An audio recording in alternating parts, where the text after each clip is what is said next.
বাংলাদেশের সবচেয়ে ঐতিহ্যবাহী ট্যুরিস্ট পয়েন্ট হলো কক্সবাজার সমুদ্র সৈকত। সেখানে গেলে সবচেয়ে বড় বিপদে পড়তে হয়, সেটা হলো খাবার-দাবার নিয়ে। কোথায় আপনি সুস্বাদু খাবার পাবেন এবং মজাদার পাবেন সেটা হলো ভাববার বিষয়। আমি অনেকগুলো রেস্টুরেন্ট ঘুরে দেখেছি। তার মধ্যে আমার যেটা ভালো লেগেছে সেই রেস্টুরেন্টের রিভিউ নিয়ে হাজির হয়ে গেলাম।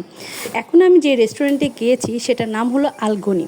এই রেস্টুরেন্টে আমি নিয়েছিলাম চিটাগাংয়ের সবচেয়ে ঐতিহ্যবাহী কালা ভুনা, রূপচাঁদা মাছ, আরও ছিল অনেক জাতের ভর্তা।